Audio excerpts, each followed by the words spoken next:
The launch of the investment case for mental health in Kenya. The investment case for mental health is a national assessment used to provide evidence-based rationale for investment in mental health.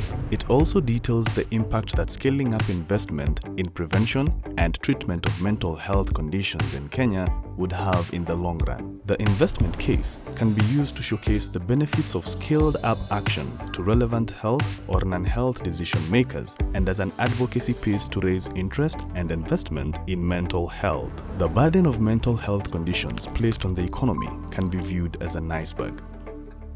The top and visible part representing direct costs, such as how much the government spends on mental health care. In Kenya, the government spends 5.5 billion Kenyan shillings on mental health care per year. The bottom and larger part of the iceberg represents the indirect costs, such as reduced productivity and loss of workforce. These hidden costs are 10 times higher and equate to about 56 billion Kenyan shillings per year.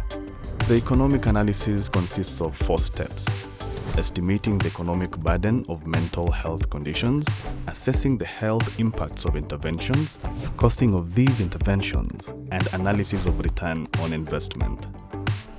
The total annual economic burden of mental health conditions to the Kenyan economy is about 62 billion Kenyan shillings.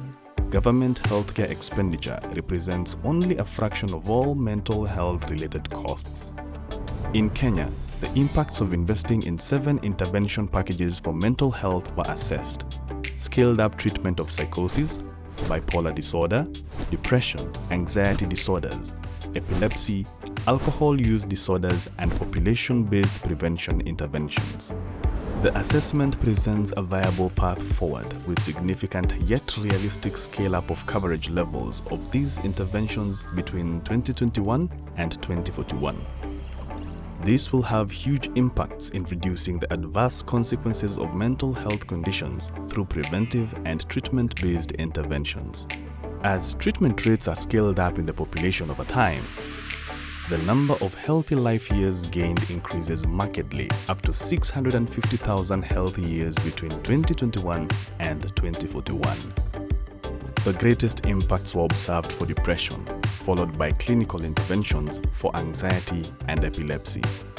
With respect to both increased productivity gains and the social value of health over 20 years, interventions for managing and reducing the number of cases of epilepsy and depression have the highest returns on investment.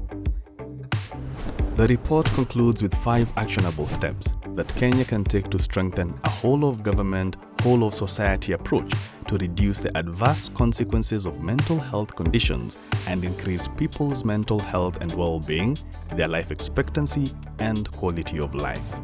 In summary, mental health conditions in Kenya cost almost 62 billion Kenyan shillings every year, with over 90% of this as indirect costs to the economy. By investing in the suggested evidence-based interventions, Kenya could save over 20,000 lives and gain 1.6 million healthy life years for Kenyans over the next 20 years. By acting now, these investments will contribute to the overall development of Kenya with positive ripple effects across society and to accelerating economic growth and social development.